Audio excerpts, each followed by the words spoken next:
সকালে ঘুম থেকে উঠেই এই জিনিসগুলি দেখবেন না, খারাপ যাবে গোটা দিন। জীবনে সফল হতে চান সব মানুষই। তারা সুখ, সমৃদ্ধি এবং সাফল্য লাভ করতে চান। বিবিধ কারণে সবার পূরণ হয় না।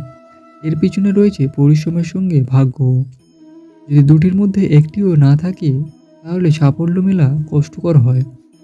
সকাল থেকে তাই ভাগ্যকে সঙ্গে নিয়ে নিন। ঘুম থেকে ওঠার সঙ্গে এমন কিছু করবেন না যাতে মা লক্ষ্মীর আশীর্বাদ থেকে বঞ্চিত হন। বাস্তুশাস্ত্র অনুসারে সকালে চোখ খোলার পর কিছু জিনিস দেখা অশুভ। বন্য প্রাণীর ছবি। অনেক বাড়িতে হিংস্র বা বন্য প্রাণীর ছবি বা অঙ্কন থাকে।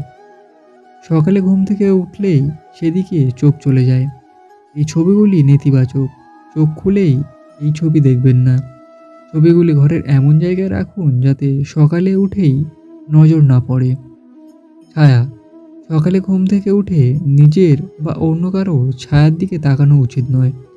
সূর্যোদয় দেখলে ছায়া পড়ে পশ্চিম দিকে। বাস্তু অনুসারে ছায়াকে রাহুর চিহ্ন বলা হয়। এমন অবস্থায় পশ্চিম দিকে ছায়া দেখা খুবই অশুভ। এঁটো বাসন। সকালে এঁটো বাসন দেখবেন না।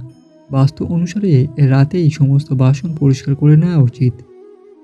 আয়না। সকালে কখনোই আয়নার দিকে তাকাবেন না। সকালে আয়না দেখলে রাতের সব নেতিবাচকতা আয়না থেকে পাওয়া যায়। সকালে ঘুম থেকে উঠে কি করবেন? বাস্তুমতে সকালে ঘুম থেকে ওঠার পর হাতের তালু দেখুন। হাতের তালুতে ঘনশ্যাম, সরস্বতী ও লক্ষ্মীর বাস। হাতের তালুকে পদ্ম বলা হয়। হাতের তালু দেখে ভগবানের নাম নিয়ে ফ্রেশ হয়ে নিন। তারপর আপনার দিনের নতুন শুরু করুন প্রার্থনা করে। এরপর জল খেয়ে সূর্যের দিকে তাকান।